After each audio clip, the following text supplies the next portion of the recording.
Imagina a un arquitecto de manos temblorosas, canoso, sentado frente a una mesa de madera. Sobre la mesa, solo dos fotos. En una, su rostro serio, de lentes gruesos.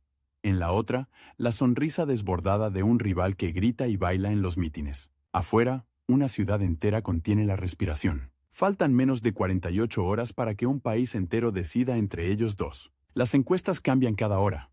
Los teléfonos no dejan de sonar. Y sin embargo él, Sixto Durán Ballén, está inmóvil, mirando esos dos rostros como si fueran planos de un edificio que todavía no existe. Si se equivoca ahora, no solo perderá la elección, perderá la última oportunidad de ordenar el caos de un país que lleva décadas rompiéndose. 2 días, 2 hombres, un país al borde, y en medio, un arquitecto que nunca pensó ser político. Para entender cómo llegó hasta esa mesa, con el tiempo corriendo en su contra y un rival dispuesto a todo por derrotarlo, hay que empezar en un lugar frío, muy lejos de Quito, en una mañana de noviembre de 1921, no en los Andes, no bajo el cielo recortado por volcanes, sino en Boston, Estados Unidos. Ahí, en un hospital rodeado de humo de chimeneas y sirenas de tranvía, nació un niño que, sin saberlo, iba a terminar trazando las líneas del futuro de Ecuador. Sixto Alfonso Durán Ballén, hijo de ecuatorianos, pero con el primer llanto en tierra ajena. Desde el primer día, su vida ya estaba partida entre dos mundos. La nieve de Boston fue su primer paisaje, pero en las historias que sus padres le contaban antes de dormir, siempre aparecía otra ciudad. Quito, una ciudad de iglesias con cúpulas doradas, de calles empinadas, de balcones de madera que parecían colgar en el vacío. El niño escuchaba esas descripciones como quien oye hablar de un país inventado. En su imaginación, Quito era una maqueta perfecta, limpia, ordenada, luminosa. No sabía que, cuando finalmente pusiera un pie allí, la realidad le mostraría algo muy distinto. Desorden, pobreza, barrios enteros al borde del abismo. Esa contradicción, entre la ciudad soñada y la ciudad real, se clavaría en él como una astilla que nunca dejaría de doler. Cuando la familia regresó a Ecuador, el choque fue brutal. El pequeño Sixto bajó del tren en Quito y se encontró con un paisaje que olía a humo, a tierra húmeda, a mercado abierto. Las casas se amontonaban sin orden, algunas inclinadas, otras a medio construir. Los niños corrían descalzos junto a carros viejos, y los gritos de los vendedores se mezclaban con las campanas de las iglesias. No era la ciudad perfecta que dibujaba en su cabeza. Era bella y herida al mismo tiempo. Esa mezcla de belleza y caos lo hipnotizó. En el colegio, los profesores lo recordaban como un niño serio, de mirada fija, que se quedaba en el recreo dibujando en lugar de jugar. Mientras otros competían en la cancha, él competía con el papel en blanco. Trazaba líneas, cuadras, plazas. Intentaba imaginar cómo se vería Quito si alguien se atreviera a ponerle orden. Calles más anchas, barrios conectados, espacios públicos, donde ahora solo había terrenos baldíos. A veces, al regresar a casa, miraba la ciudad desde lo alto y pensaba que todo aquello parecía una obra inconclusa, abandonada por su arquitecto. En la adolescencia, la ciudad le mostró su lado más duro. Caminaba por zonas donde el agua llegaba solo algunas horas al día, donde una tormenta bastaba para que las casas se llenaran de barro. Veía a familias enteras viviendo en espacios mínimos, apretados como si fueran parte de una bodega, no de un hogar. Mientras tanto, en el centro histórico, las élites se encontraban en salones elegantes, lejos de ese desorden. Esa brecha lo marcó. No tenía todavía palabras para definirlo, pero ya entendía que la ciudad era también un mapa de poder, de quién manda y quién obedece, quién vive cómodo y quién sobrevive como puede. Sus maestros decían que tenía talento para las ciencias, que podía ser ingeniero, médico, lo que quisiera. Pero él ya estaba enamorado de otra cosa: la arquitectura. No solo de los edificios, sino de la idea de poder organizar el espacio, de decidir dónde va una calle, dónde se abre una plaza, dónde se levantan casas y dónde se plantan árboles. Era como jugar a ser director de orquesta en una ciudad que había crecido a base de improvisaciones. En la Quito de mediados del siglo XX, estudiar arquitectura en serio no era sencillo. La formación más avanzada estaba en otro mundo, al norte, en Estados Unidos. Y ahí aparece el primer gran giro de su vida. En lugar de quedarse donde todos lo conocían, decidió volver al país que lo vio nacer. Pero ahora como joven decidido, no como bebé en brazos. Empacó sus cuadernos, sus lápices, sus sueños de ciudad ordenada, y partió a estudiar arquitectura en Estados Unidos, en un ambiente marcado por la posguerra, los rascacielos y la promesa de la modernidad. La llegada a ese mundo fue un choque de otro tipo. De pronto, Sixto estaba rodeado de edificios que parecían desafiar la gravedad, de aulas donde se hablaba de acero, concreto, urbanismo moderno. Sus compañeros venían de todas partes. Algunos brillaban en público, dominaban los debates, discutían a gritos. Otros, como él, hablaban poco y dibujaban mucho. Entre esos compañeros había uno, en particular, que parecía su opuesto perfecto. Carismático, ruidoso, simpático con todos los profesores. Cuando presentaba un proyecto, lo hacía casi como un espectáculo, con chistes y gestos teatrales. La rivalidad entre ellos dos no era oficial. Nadie la había declarado, pero estaba en el aire. Cada vez que el otro entregaba un plano, Sixto lo miraba con una mezcla de respeto y desafío. El otro sabía conquistar a la audiencia. Él, en cambio, confiaba en la precisión silenciosa de sus líneas. Esa competencia silenciosa le enseñó algo que marcaría su estilo de por vida. No todos los liderazgos se gritan. Algunos se construyen con paciencia, trazo por trazo, decisión por decisión. Años después, enfrentaría a otro rival que también usaría el espectáculo como arma.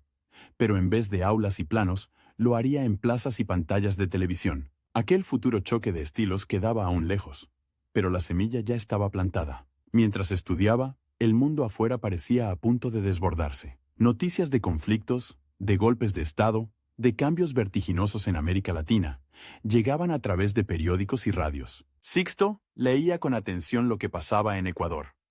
Crisis políticas, gobiernos inestables, ciudades que crecían sin control. Cada titular le recordaba que, tarde o temprano, tendría que decidir.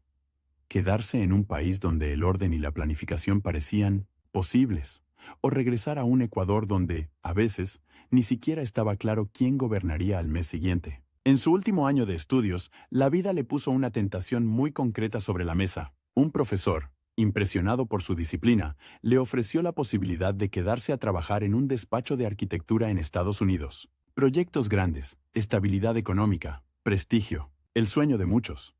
Pero justo entonces llegó una carta desde Quito. En ella, un amigo le describía la ciudad como un animal desbordado. Barrios levantados en laderas peligrosas, tráfico caótico, falta de servicios básicos. Quito está creciendo como si nadie estuviera al mando. Decía una frase que se le quedó clavada. La decisión no fue fácil. Podía mirar el reloj del pasillo de la universidad y literalizar el tiempo que le quedaba para responder. Tenía días, no meses. Sixto pasó noches sin dormir, mirando los planos que había dibujado en esos años y preguntándose qué sentido tenía diseñar edificios perfectos en un país donde ya todo funcionaba, mientras la ciudad de su infancia se retorcía sin un plan. Una madrugada, mientras el primer rayo de sol entraba por la ventana del dormitorio, tomó la decisión. Regresaría a Ecuador. No tenía garantizada ni la mitad de la comodidad que le ofrecían en el norte, pero tenía algo que allá no podía tener: la oportunidad de intentar ordenar un caos que conocía de memoria. Su regreso a Quito fue el segundo gran choque de su vida. Después de acostumbrarse a avenidas amplias y edificios alineados, la ciudad le pareció más desordenada que nunca. Pero esta vez no sintió solo frustración. Sintió responsabilidad. Ya no era el niño que se limitaba a dibujar en cuadernos. Era un arquitecto formado, con ideas, métodos y una obsesión. Demostrar que la planificación no era un lujo, sino una herramienta para que la ciudad dejara de castigarse a sí misma. Pronto empezó a trabajar en proyectos urbanos, en estudios de planificación, en oficinas donde se hablaba no solo de edificios individuales, sino de cómo debía crecer Quito entera. No era todavía política, pero se le parecía, debía negociar con autoridades, convencer a burócratas, explicar a vecinos por qué una calle debía pasar por un lugar y no por otro. Descubrió que las líneas que trazaba en el papel podían desatar discusiones feroces en la realidad. Un trazado podía beneficiar a un barrio y dejar relegado a otro. Cada plano era, en el fondo, una decisión de poder. Fue en esas discusiones donde la política empezó a colarse en su vida. Algunos funcionarios querían usar sus ideas como simple adorno, un plan bonito que quedara en una carpeta, sin ejecutarse jamás. Otros comprendían que, si se aplicaban en serio, podían cambiar la ciudad y también alterar los equilibrios de poder. Cada reunión era una pequeña batalla entre visión técnica e intereses políticos. Ahí entendió que, si se quedaba solo del lado del papel, siempre habría alguien que desordenaría sus planos en nombre de un interés inmediato. En una de esas reuniones conoció a figuras clave de la política conservadora de la época, hombres que hablaban de tradición, de orden, de instituciones, pero que también necesitaban mostrar resultados en la ciudad. Vieron en Sixto a alguien distinto. No era un orador carismático, pero tenía algo muy valioso en un país cansado de promesas vacías. Sabía planificar. Le propusieron colaborar más de cerca, asesorar proyectos, participar en comisiones. Él aceptó con cautela, pensando que seguía siendo solo un arquitecto. Sin darse cuenta, ya estaba cruzando la línea. Después vino la primera oferta formal, la que marcó un antes y un después. No se trataba ya de revisar planos o discutir ideas en una oficina, sino de asumir un cargo público de verdad, con responsabilidad directa sobre obras, calles, puentes, barrios enteros. El mensaje fue claro. Sixto, no basta con que nos digas cómo debería ser la ciudad. Necesitamos que tú mismo la construyas desde el gobierno. Era la invitación a entrar en la política activa, con todo lo que eso implicaba. Exposiciones públicas, ataques, alianzas, traiciones. Esa noche, de nuevo, el tiempo volvió a ponerse en su contra. Tenía un plazo corto para responder. Si aceptaba, su vida tranquila, dedicada al dibujo y a la reflexión, desaparecería. Si decía que no, seguiría siendo un profesional respetado, pero quedaría condenado a ver cómo otros decidían el destino de la ciudad, con criterios que él consideraba improvisados. En su escritorio, junto a los planos, descansaba un recorte de periódico con una foto que le había llamado la atención. La imagen, de un político estridente, rodeado de gente, prometiendo cambios a gritos. Era un estilo de liderazgo completamente opuesto al suyo, más cercano al ruido y al espectáculo que a la planificación. En ese rostro anónimo, en ese gesto de desafío, se adivinaba la forma de los competidores que algún día tendría que enfrentar en un escenario mucho más grande que la ciudad que amaba. Mientras la ciudad seguía creciendo hacia las laderas, mientras el tráfico se volvía más denso y los barrios pobres más extensos, Sixto miró sus planos por última vez como simple arquitecto. Sabía que, si aceptaba, no habría marcha atrás. La política era un terreno donde el tiempo corría más rápido, donde cada error se pagaba en público, donde cada decisión debía defenderse una y otra vez. Aún así, después de años de ver cómo sus propuestas se quedaban atrapadas en escritorios ajenos, entendió algo con brutal claridad. Si no entraba él, entrarían otros. Y esos otros no necesariamente iban a tener una visión de ciudad que pensara en décadas, sino en 1960, semanas, en elecciones, en encuestas, con el ruido lejano de los autos subiendo por las cuestas de Quito, con el eco de las campanas mezclándose con el murmullo de una ciudad que parecía a punto de desbordarse. Tomó la pluma, no para trazar una nueva calle, sino para firmar la aceptación del cargo que lo empujaba de lleno al mundo de la política. Ese trazo, aparentemente simple, fue el más arriesgado de su vida. El momento exacto en que el arquitecto cruzó la puerta y empezó a convertirse en el político que, años más tarde, tendría que luchar contra el reloj, contra la crisis y contra un rival dispuesto a todo por arrebatarle el poder. Pero nadie le advirtió que, antes de soñar con gobernar un país entero, tendría que aprender a dominar un monstruo mucho más terco, una ciudad que se desmoronaba mientras crecía. No eran batallas en parlamentos ni duelos de discursos, sino algo más brutal y directo. Lodo, cemento, lluvia, pobreza, enfado en las calles. El día que su nombre apareció por primera vez en el diario asociado a un cargo público, muchos pensaron que era un error de imprenta. ¿El arquitecto? ¿El de los planos? ¿Ese señor serio que casi no habla? Nadie imaginaba que, detrás de esas gafas gruesas, se estaba gestando el político que terminaría enfrentando, voto a voto, a uno de 1900 los rivales más ruidosos y peligrosos de la historia reciente del Ecuador. El salto fue rápido. Primero, responsabilidades técnicas, cargos donde aún podía refugiarse en el lenguaje de los planos y los informes, pero la ciudad no respetaba organigramas. Las quejas llegaban directamente a su oficina.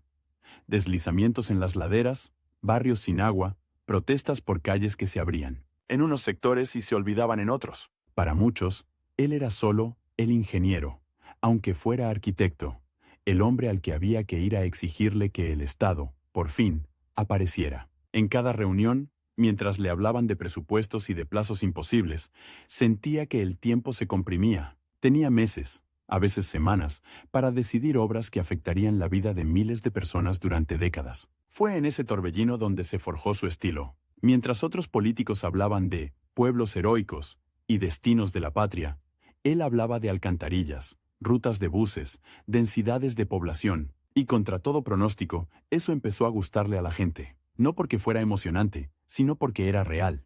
Ese señor será callado, pero sabe de lo que habla, murmuraban vecinos al salir de las reuniones. En un país acostumbrado a la promesa grandilocuente, la frialdad de los datos empezó a sonar, paradójicamente, como un lenguaje más honesto. El verdadero salto vino cuando se planteó la posibilidad de que fuese alcalde de Quito. La sola idea parecía absurda para muchos. La alcaldía era un cargo expuesto, político por definición, reservado, decían, para los que sabían llenar plazas, no para los que llenaban planos. Pero la ciudad estaba al límite. Inundaciones, barrios informales extendiéndose como manchas de aceite, un centro histórico congestionado hasta el ahogo. Y, en ese contexto, su perfil dejó de ser raro para convertirse en necesario. No se buscaba un caudillo. Se buscaba a alguien que supiera por dónde empezar a ordenar el desastre. La campaña municipal fue su primer laboratorio de fuego. Ahí descubrió, con cierta incomodidad, el mundo de los mítines, las caravanas, los altoparlantes instalados en camionetas destartaladas. A su alrededor, asesores le insistían: «Sonría más, Sixto. Hable más fuerte. Levante la mano. Salude. Mire a la cámara».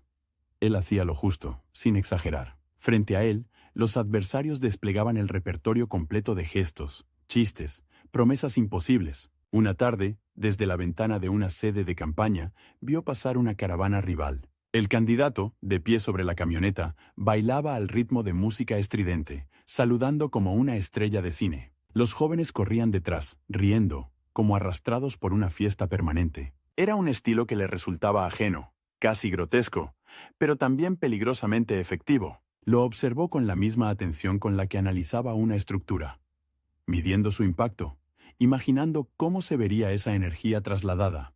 Años después, a la escena nacional, ganó la alcaldía. Y con la victoria vino una responsabilidad que lo encadenó, día y noche, a la ciudad. Quito no daba tregua. Cada amanecer traía un nuevo conflicto.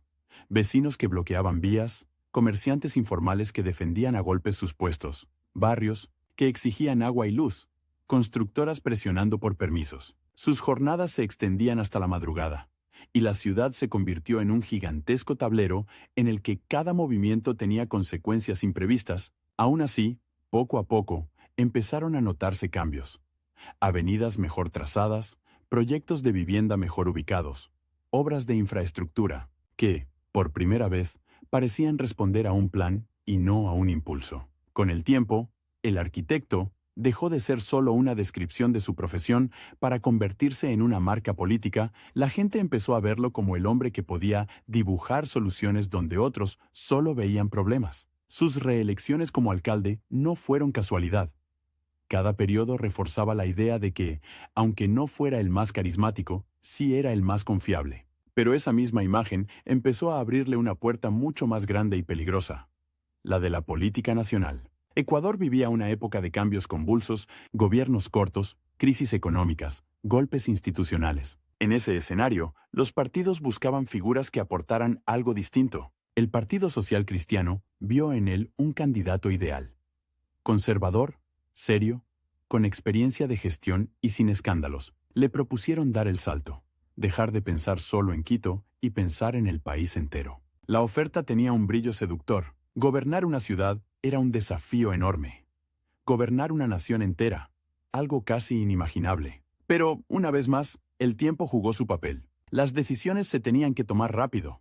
Las elecciones estaban a la vuelta de la esquina. Aceptó ser candidato presidencial, fue su primera gran contienda nacional, y allí, el contraste entre su estilo y el de sus adversarios se hizo brutalmente evidente. En los debates, mientras él hablaba de déficit fiscal, infraestructura, planificación a largo plazo, otros candidatos apelaban a historias personales, a relatos emotivos, a frases diseñadas para convertirse en titulares al día siguiente. La televisión amplificaba esa desigualdad. Las cámaras amaban a los que gesticulaban y levantaban la voz, no a los que miraban sus apuntes antes de responder. La campaña fue dura. Recorrió el país, soportando climas extremos, carreteras interminables, noches en hoteles anónimos. Conoció de cerca la pobreza de la costa, el abandono de la Amazonía, la dureza de la sierra rural. Cada pueblo le mostraba una versión distinta del mismo problema.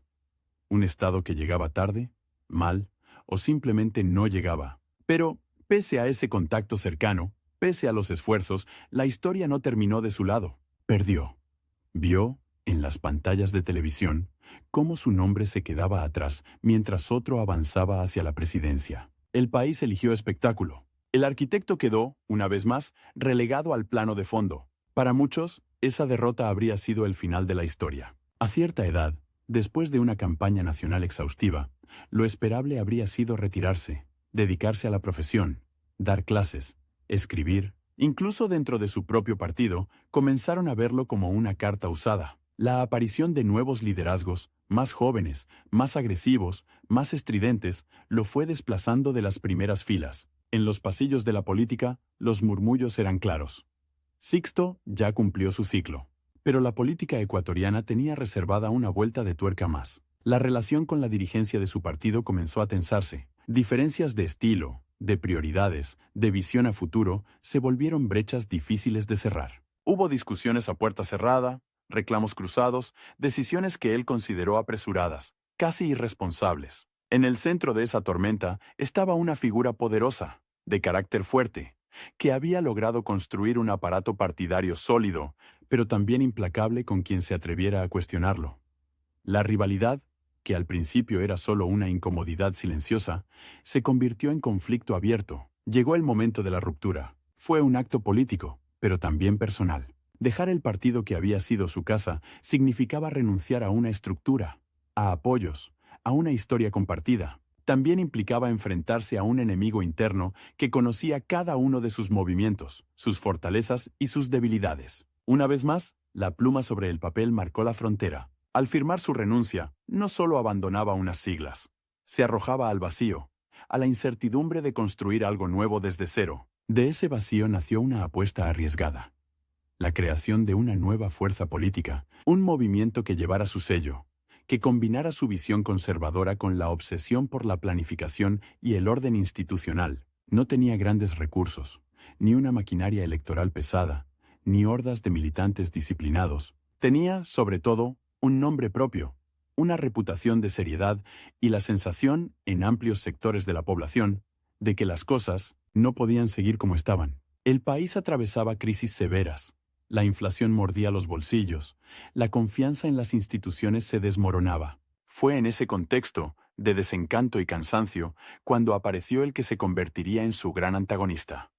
Un líder populista, eléctrico, capaz de convertir un mitin en un concierto, un discurso en un show. Abdalá Bucaram no solo hablaba fuerte, gritaba, cantaba, bailaba. Sus seguidores lo adoraban con un fervor casi religioso. Donde Sixto veía un acto político, Abdalá montaba un espectáculo. Si el arquitecto llegaba con gráficos y cifras, el otro llegaba con frases incendiarias y promesas de cambio inmediato. Eran dos mundos, dos formas de entender el poder. La campaña presidencial de 1992 fue todo menos tranquila. Desde el primer momento, la confrontación de estilos se volvió el eje del relato. La prensa lo simplificaba así: el técnico contra el showman, el abuelo serio contra el rebelde impredecible. En cada debate, en cada entrevista, la comparación era inevitable. Mientras Bucaram apelaba al enojo de los excluidos, al resentimiento acumulado, a la rabia contra los de siempre, Sixto insistía en hablar de estabilidad,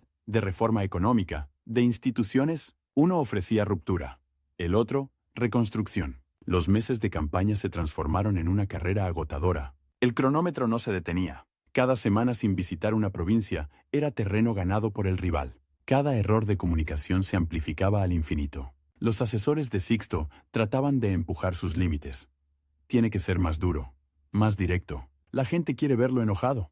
Pero él se resistía a convertirse en una caricatura de sí mismo. Podía ajustar el tono, pero no traicionar su esencia. Sabía que, si intentaba imitar el estilo de su oponente, perdería dos veces. Perdería la autenticidad y probablemente también la elección. Sin embargo, la realidad era cruel. Las encuestas subían y bajaban como montaña rusa. Algunas lo daban ganador. Otras lo mostraban rezagado frente al rival estridente. En la trastienda, las presiones se mezclaban con el miedo. Empresarios, líderes locales, viejos aliados que antes lo habían menospreciado, ahora lo buscaban para susurrarle advertencias. Si gana él, viene el caos. Usted es el último dique. De pronto, la contienda dejó de ser solo una lucha por el poder y se convirtió, en el imaginario de muchos, en una batalla por evitar que el país se desbarrancara. Llegaron los últimos días. El país entero parecía vivir en función del calendario electoral. En las radios se repetían una y otra vez las mismas cuñas, los mismos jingles pegajosos, los mismos eslogans. En las calles, afiches con su rostro solemne competían con carteles donde el rival aparecía riendo, con los brazos abiertos, prometiendo el cambio total. La guerra de imágenes había alcanzado su punto máximo. Cada esquina era un recordatorio de que, en pocas horas, todo se decidiría. Y entonces, otra vez, el tiempo se estrechó hasta volverse una soga alrededor del cuello. Menos de 48 horas para el silencio electoral. Menos de 2 días para convencer a los indecisos, para neutralizar los ataques, para cerrar heridas con aliados renuentes. Fue en ese momento cuando lo vimos, de nuevo, sentado frente a la mesa de madera, con las 2 fotos frente a él. La suya y la del rival que bailaba en los mítines. Afuera, la maquinaria de la campaña seguía rugiendo. Teléfonos, radios, reuniones.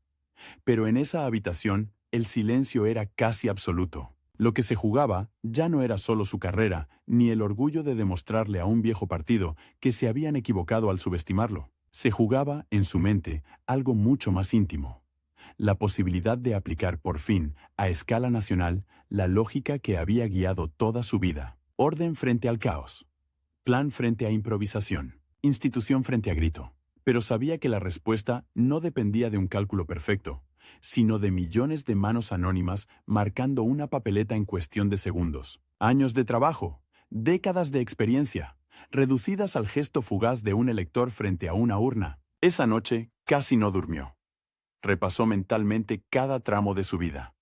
El niño que dibujaba ciudades imaginarias, el joven que renunció a una vida cómoda en Estados Unidos, el alcalde que enfrentó lluvias torrenciales y protestas callejeras, el candidato derrotado, el político expulsado de su propia casa partidaria, el fundador de un movimiento que muchos daban por muerto antes de nacer. Y ahora, allí, a las puertas del día decisivo, con un rival que parecía tener a la multitud en el bolsillo, se preguntaba si todo había valido la pena. Al amanecer, cuando el cielo apenas empezaba a aclarar sobre Quito, tomó una decisión silenciosa. No iba a cambiar de máscara en las últimas horas.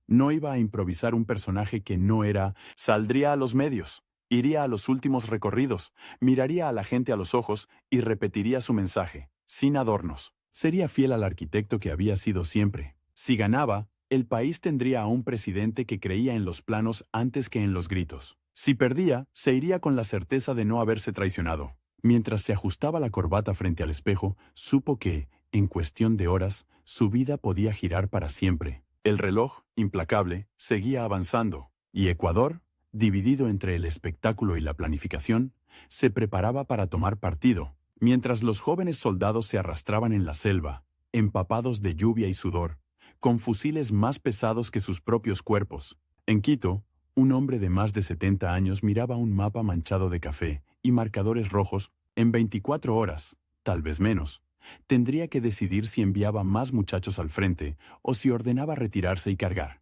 Él, mismo, con la acusación de haber traicionado la patria. Ni un paso atrás, le repetían los generales. Ni un paso atrás, coreaban las radios, pero en la soledad del despacho presidencial, la frase no sonaba heroica, sino brutal. Cada paso que no se daba significaba una vida que sí se perdía. Ese hombre, el anciano que escuchaba el eco de helicópteros despegando hacia la frontera con Perú, no había llegado allí a golpes de grito y espectáculo. Era el mismo arquitecto silencioso al que, años antes, muchos habían dado por acabado tras una derrota humillante. El país lo había relegado al rincón de los «ya fue», y ahora lo tenía tomando decisiones en tiempo real sobre guerra, economía, hambre y paz. El contraste no podía ser más feroz.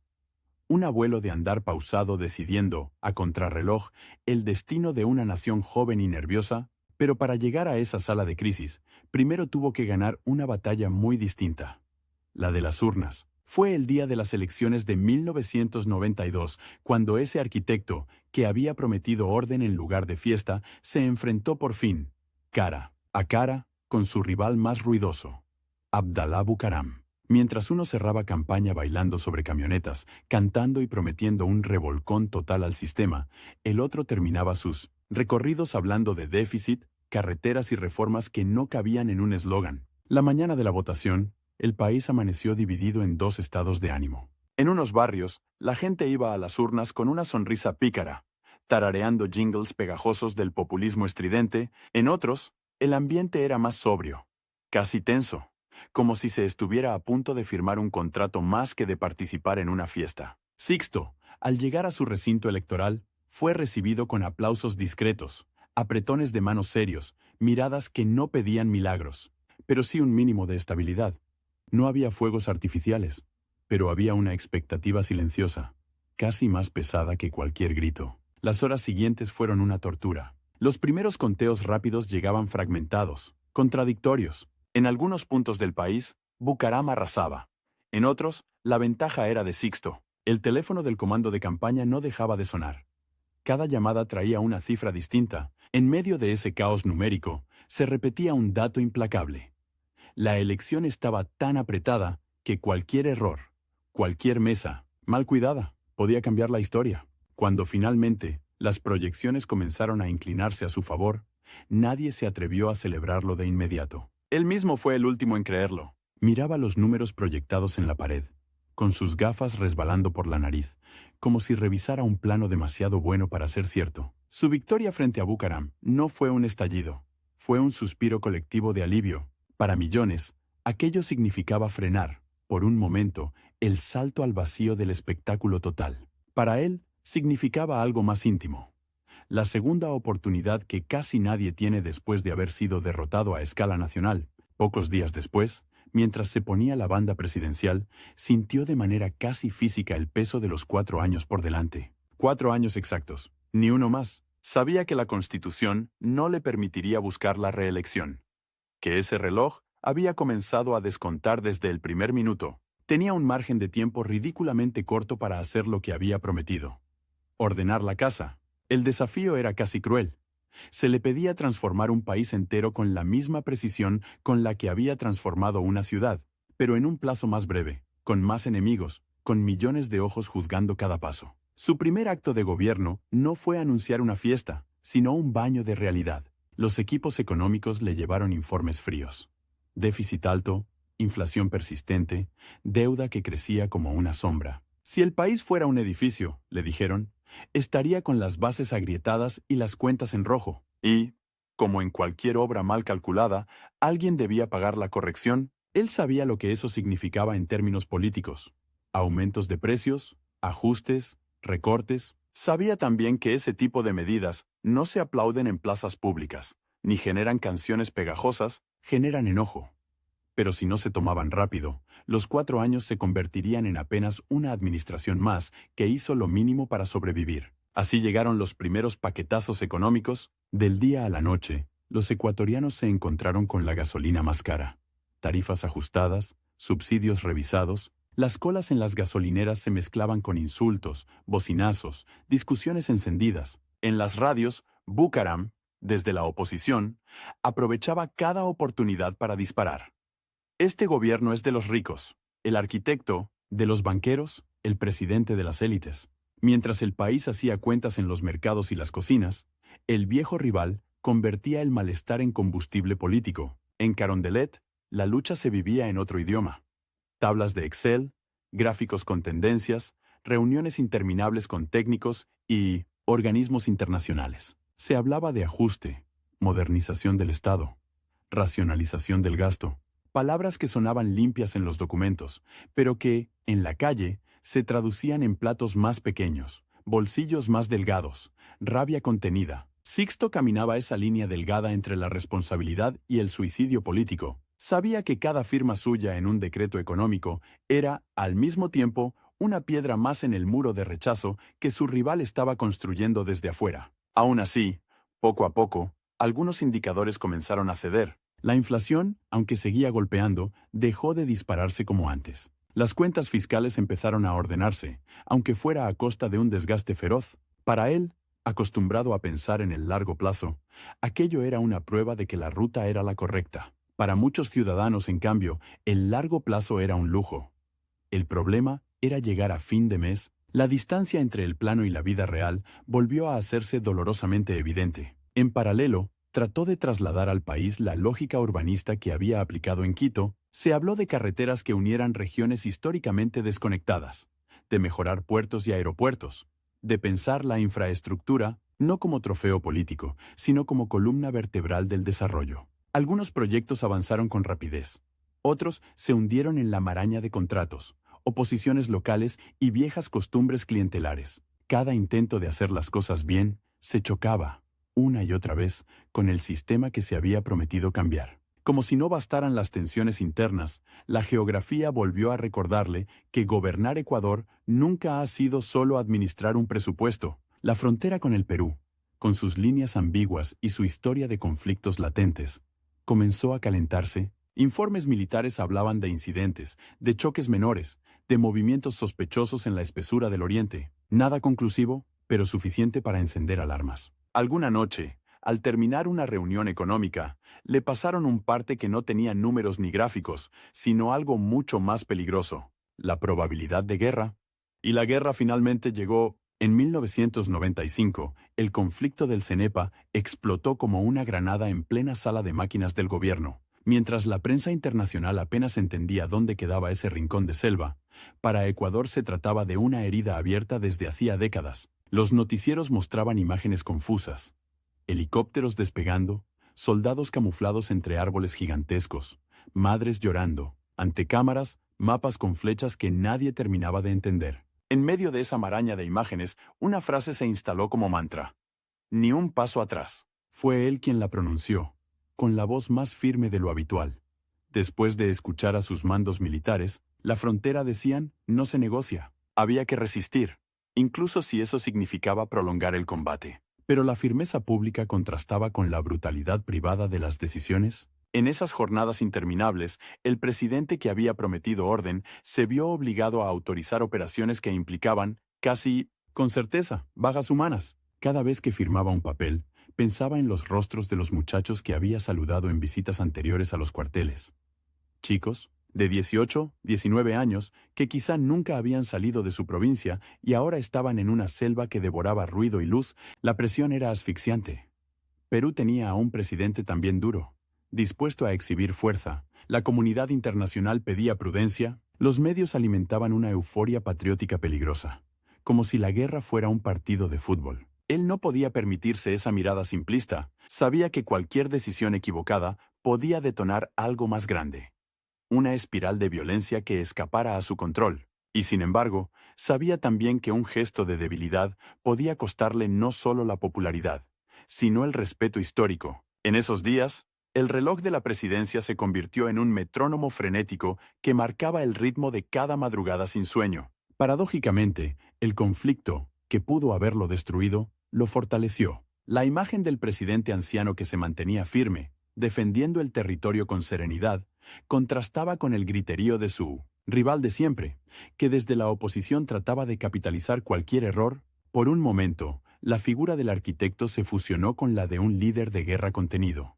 que no prometía victorias totales, pero sí dignidad y firmeza. Las encuestas, que se habían vuelto crueles durante los ajustes económicos, comenzaron a mostrar un repunte. El hombre serio, el que hablaba de alcantarillas y déficit, se convertía ahora en el presidente del ni un paso atrás. Sin embargo, cuando la pólvora comenzó a disiparse y el país intentó volver a la rutina, otro frente se abrió, esta vez dentro de su propia casa. Las acusaciones de corrupción contra su vicepresidente, Alberto Dajic, cayeron como una bomba en medio del palacio. No se trataba de un opositor, ni de un enemigo declarado. Era su compañero de fórmula, el hombre que había estado a su lado en la campaña, el rostro que aparecía junto al suyo en los afiches de 1992. De pronto, la palabra desfalco empezó a circular en titulares, en pasillos, en reuniones a puerta cerrada. Las escenas de esos días fueron de una tensión dramática casi insoportable.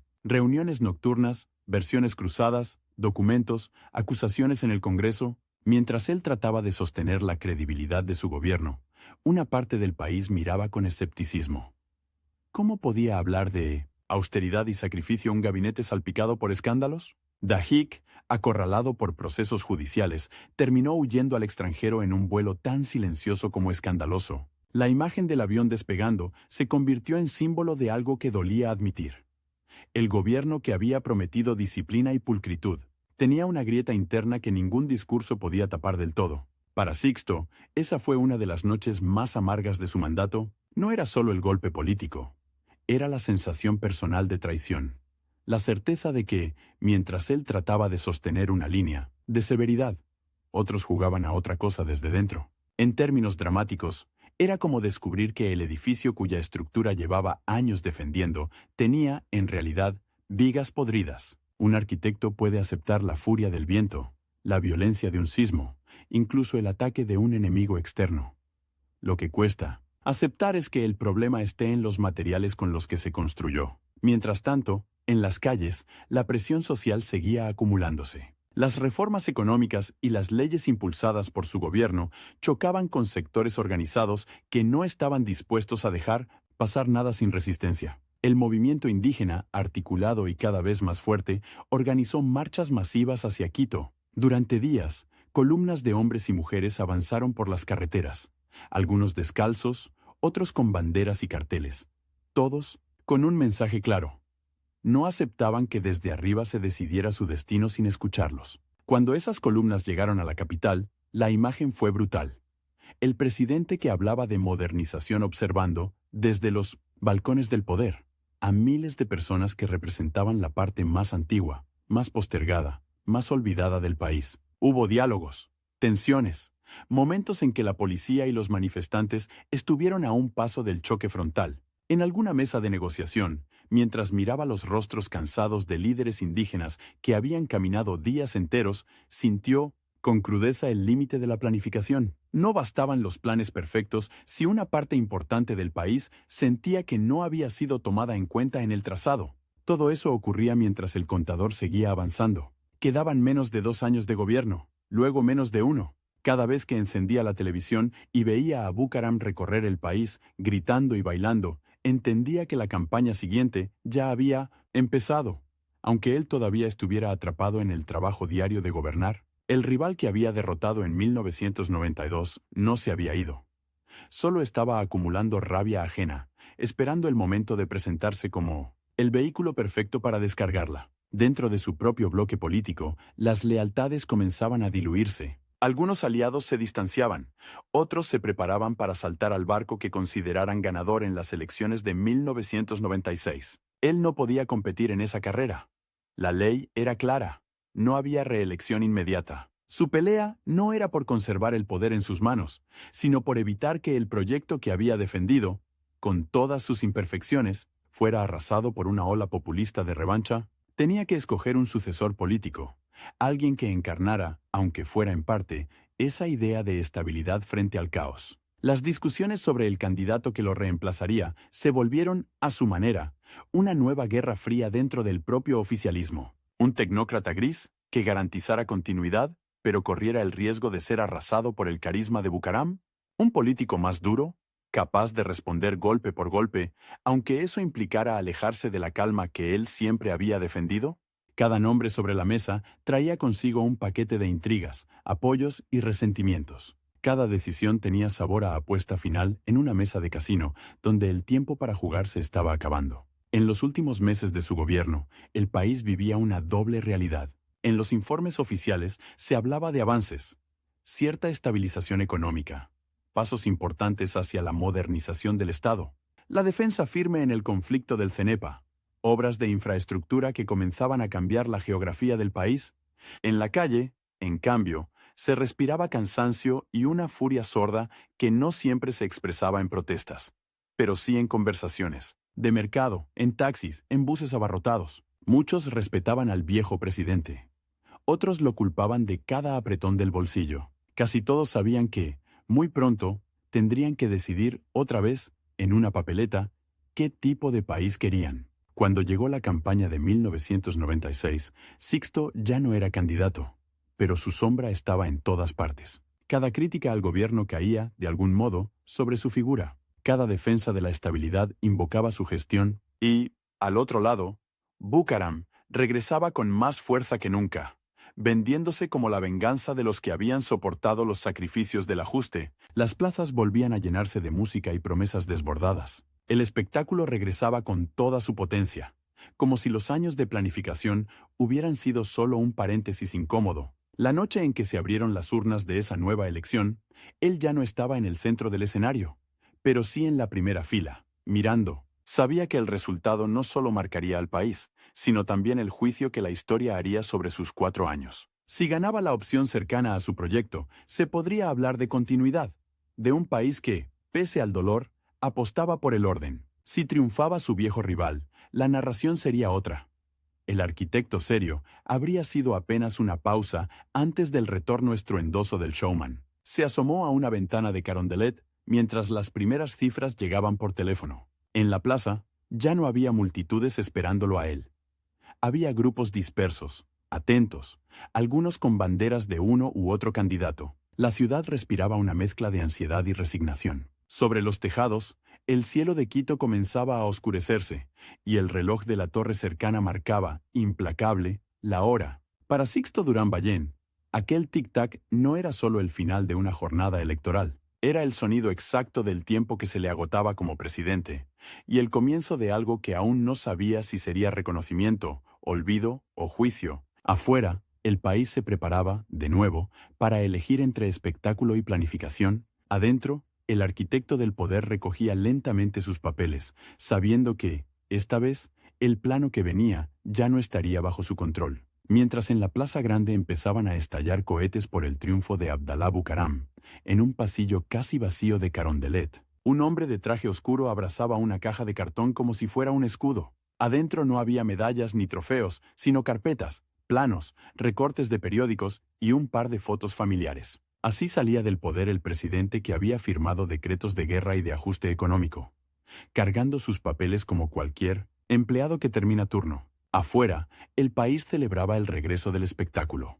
Adentro, el arquitecto que había intentado ordenar la casa se preguntaba cuánto tardaría en derrumbarse lo que quedaba en pie. No hubo despedida multitudinaria, ni lágrimas frente a cámaras, apenas algunos funcionarios formales, un par de abrazos apretados y un silencio espeso en los corredores. Sixto Durán Ballén cruzó por última vez el umbral de la puerta principal. Se detuvo un segundo bajo el escudo nacional, el mismo que había jurado defender, ni un paso atrás. Y siguió caminando, con ese paso algo cansado que apenas había cambiado en 4 años de vértigo. Tenía 74 años y una certeza incómoda. El reloj que antes medía plazos de gobierno, ahora medía algo mucho más cruel. El tiempo que le quedaba de vida para ver si la historia lo reivindicaba o lo dejaba archivado como un presidente impopular más. Esa misma noche, mientras Bucaram convertía sus primeras ruedas de prensa en espectáculos con chistes, guitarras y bailes improvisados, Sixto estaba sentado en la sala de su casa, mirando la televisión con el control remoto inmóvil en la mano. Cada carcajada del nuevo presidente era, para él, un eco de campaña que volvía del pasado, pero ahora instalado en el corazón mismo del poder. El rival de siempre inauguraba su mandato prometiendo revoluciones locas, locas, locas, mientras el anciano exmandatario, el aburrido, el tecnócrata, el de los gráficos en lugar de jingles, se preguntaba si 4 años de sacrificio se desharían en cuestión de meses. No era solo una cuestión de orgullo personal. Lo que estaba en juego era algo más doloroso. Si todo salía mal, la culpa sería compartida entre el espectáculo y el orden. Pero si el caos se imponía, el relato resultante podía ser implacable con él. Nos hicieron sufrir para nada, podría decir la gente. De pronto, la rivalidad con Bucaram ya no era por una banda presidencial, sino por el sentido mismo que se daría a los años 1992-1996. ¿Habían sido un intento serio de poner la casa en regla o un prólogo innecesario a la gran fiesta populista? Los meses siguientes parecieron responder demasiado rápido. Desde su casa en Quito, Sixto veía por televisión escenas que le resultaban casi irreales. Cadenas nacionales convertidas en monólogos, teatrales, ministros cantando, decisiones cruciales anunciadas entre chistes groseros. El palacio que él había recorrido con sobriedad ahora era escenario de pasillos llenos de periodistas y simpatizantes entrando y saliendo como si fuera una peña. La prensa internacional, que apenas había prestado atención a su gobierno salvo por la guerra del Cenepa, ahora empezaba a mirar al Ecuador con una mezcla de fascinación y burla. Las calles, entretanto, no se llenaban solo de risas. La euforia inicial se mezcló pronto con dudas, luego con críticas, después con marchas. Mientras los titulares hablaban de promesas desmesuradas y nombramientos cuestionables, otra palabra empezó a colarse en conversaciones de sobremesa: ingobernabilidad. El contraste era brutal. El mismo país que había soportado en silencio los aumentos de gasolina y los recortes de subsidios bajo Durán Ballén, ahora se encontraba con escándalos nuevos cada semana y un presidente que, lejos de desactivar el conflicto, lo alimentaba. Algunos esperaban que Sixto apareciera en televisión para decir: «Se los advertí», para cobrar, al fin, su revancha política. Él no lo hizo. Rechazó entrevistas que buscaban arrancarle una frase cruel contra Bucaram. En privado, con amigos cercanos, admitía que lo que estaba viendo lo indignaba y lo entristecía, pero se negaba a convertirse en un comentarista más. «El país no necesita mi resentimiento», decía, casi severo. Esa era quizá su forma más silenciosa de seguir compitiendo con su rival, negándose a jugar el juego fácil del odio, pero la tensión alcanzó un punto de ebullición que nadie podía ignorar. En febrero de 1997, el Congreso, presionado por protestas masivas en las calles, declaró la incapacidad mental de Bucaram para gobernar y lo destituyó. El showman fue sacado del escenario máximo en apenas 6 meses. Cuando la noticia se confirmó, un periodista llamó insistentemente a la casa de Sixto para preguntarle qué sentía al ver caer a su viejo enemigo. Él respondió con una frase que, con los años, se volvería legendaria: «No me alegro de la caída de un presidente. Me preocupa que el país crea que todo se soluciona sacando y poniendo personas, sin cambiar costumbres». La ironía, sin embargo, era imposible de ignorar. Al hombre al que habían caricaturizado como un abuelo rígido y obsesionado con números, la historia lo ponía, de pronto, en el papel del adulto responsable de una familia desordenada, mientras Bucaram salía del país rumbo al exilio, con denuncias y canciones a medias. Sixto se quedaba en Quito, caminado por las mismas calles con discreción. No necesitaba escoltas aparatosas ni caravanas. Lo reconocían en plazas y cafeterías, y muchos, incluso quienes lo habían criticado durante su mandato, se le acercaban con una mezcla de respeto y disculpa. «Presidente, al final, no estaba tan equivocado, ¿no?». El país, entretanto, entró en una espiral de inestabilidad. Venían nuevos gobiernos, nuevas promesas, nuevas crisis. Estallaría la debacle financiera de finales de los 90, el congelamiento de depósitos, la emigración masiva, la dolarización. Cada presidente ofrecía una solución distinta. Cada uno señalaba culpables nuevos. En ese laberinto de acusaciones, la figura de Durán Ballén empezó a adquirir una tonalidad distinta: la del hombre que había intentado evitar el colapso a costa de su popularidad. No era un héroe perfecto, pero, comparado con el desfile de escándalos posteriores, parecía un estadista de otro siglo. Sin embargo, él no se contentó con convertirse en estatua en vida. Pese a la edad, pese al cansancio, pese a la tentación de encerrarse a escribir memorias y ver de lejos el desorden, decidió volver al ruedo. El twist llegó cuando, contra todo pronóstico, anunció que se presentaría como candidato al Congreso. Tenía más de 80 años cuando aceptó ir nuevamente a campaña, esta vez sin banda en juego, sin helicópteros esperándolo en cada provincia. ¿Por qué lo hacía? En entrevistas cortas, respondía con una frase que sonaba obstinada: «No me alcanza la vida para ver el país como debería estar, pero todavía puedo ayudar a poner algunas columnas derechas». La campaña fue un contraste viviente con las nuevas formas de hacer política. Mientras los aspirantes más jóvenes utilizaban tonos estridentes, jingles, camisetas fluorescentes, Sixto recorría barrios con la misma sobriedad de siempre, caminando despacio, subiendo con paciencia escaleras interminables de barrios en ladera. Algunos jóvenes se sorprendían al verlo en persona. ¿Ese es el del ni un paso atrás? Pensé que ya estaba retirado. Él sonreía con cierta timidez y repetía su mensaje de siempre: orden, instituciones, responsabilidad. Sonaba casi anacrónico en un mundo acostumbrado a prometer milagros inmediatos. Contra toda apuesta, ganó. El arquitecto, que muchos ya imaginaban dedicado únicamente a supervisar obras o a jugar con nietos, volvió a sentarse en una curul del Congreso. Era uno de los más ancianos del hemiciclo, pero también uno de los que mejor recordaba, en detalle, cómo se había construido y distorsionado el sistema político ecuatoriano. Desde esa posición, su rivalidad con Bucaram adoptó una nueva forma. No la del enfrentamiento directo por la presidencia, sino la de dos legados contrapuestos disputando, en cada debate, el sentido de la política. En las sesiones, mientras algunos legisladores gritaban, golpeaban escritorios o improvisaban discursos incendiarios para las cámaras, él esperaba su turno, anotaba en papeles, corrigía datos y cuando pedía la palabra, el ruido bajaba un poco por reflejo. No hablaba más alto que nadie, pero sus intervenciones tenían el filo de la experiencia. A veces, sin nombrarlo, se refería al estilo de Bucaram como una enfermedad de la política.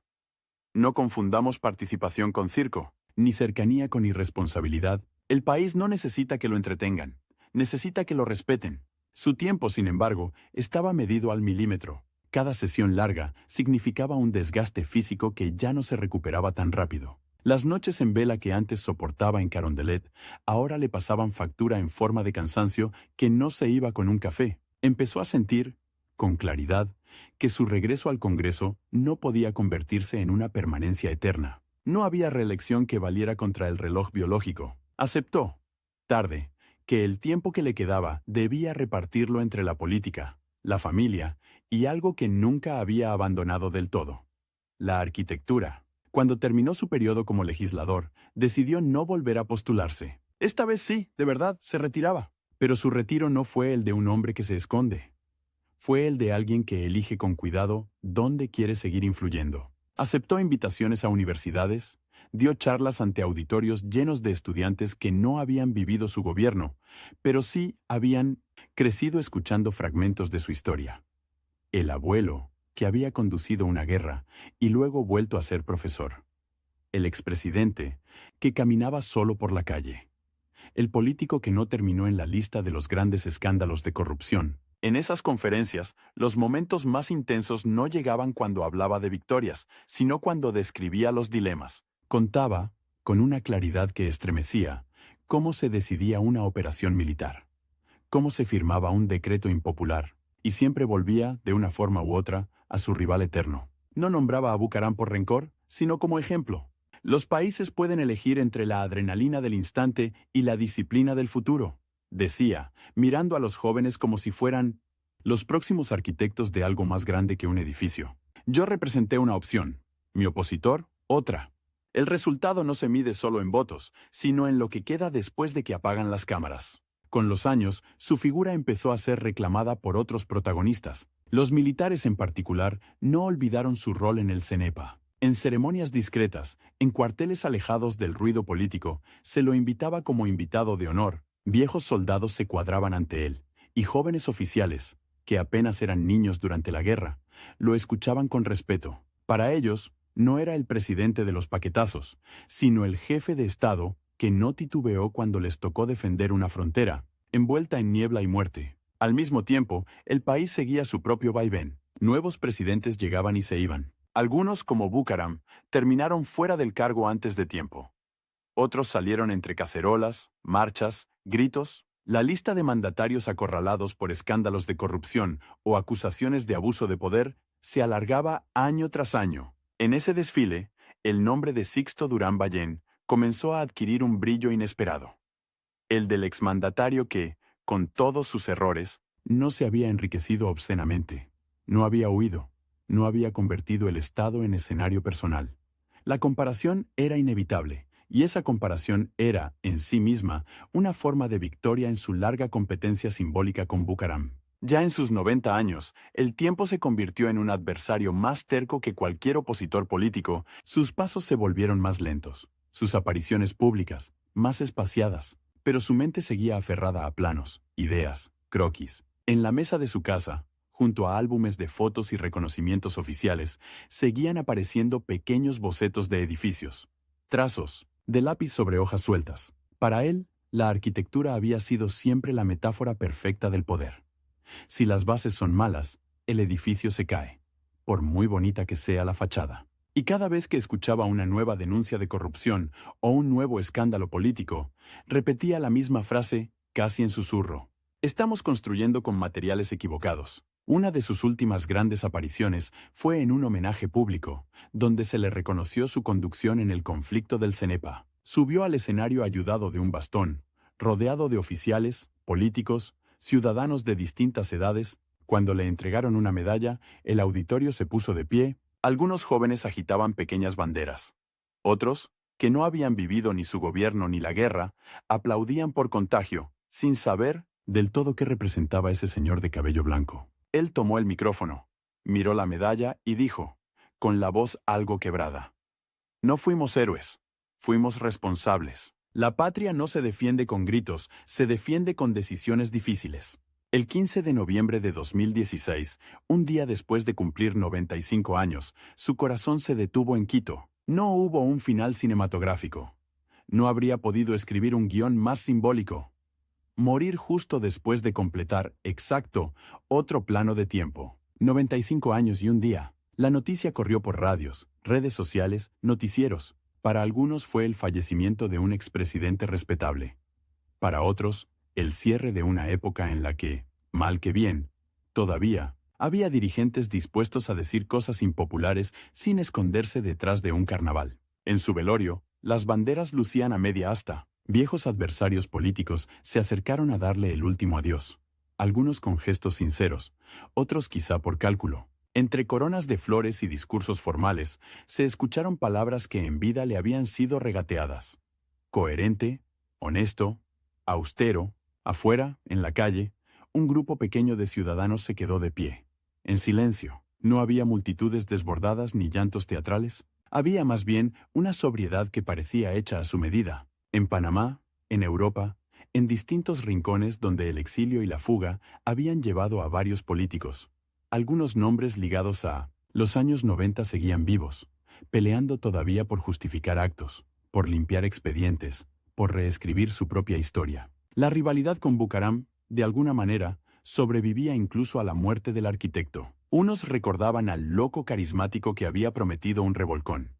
Otros, al presidente que había preferido perder votos antes que prometer imposibles. En esa disputa por la memoria, el tiempo actuaba como juez lento, pero implacable. Al final, la vida de Sixto Durán Ballén quedó como un plano complejo, lleno de líneas rectas y grietas, de aciertos y errores, de sacrificios impopulares y decisiones que evitaron derrumbes mayores. No cambió por completo la estructura de un país acostumbrado a construirse y demolerse cada pocos años, pero dejó columnas visibles, la defensa territorial en el Cenepa, la idea de que la estabilidad tiene un precio, la demostración de que se puede gobernar sin convertir el Estado en una tarima de circo. Años después de su muerte, en un aula cualquiera, un profesor de historia proyecta en la pantalla dos imágenes. En una, un presidente baila sobre una tarima, sudando bajo reflectores.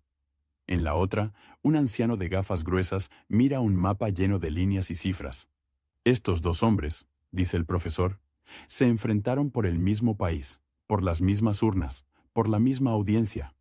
Uno eligió el grito, el otro, el plano. Ustedes, que nacieron mucho después, son los que terminarán decidiendo quién ganó de verdad. Y quizá, en algún lugar de esa reflexión colectiva, el viejo arquitecto sigue repitiendo, desde la memoria de quienes lo conocieron, su lema más íntimo. No se trata de dar un espectáculo, se trata simplemente de no dar ni un paso atrás.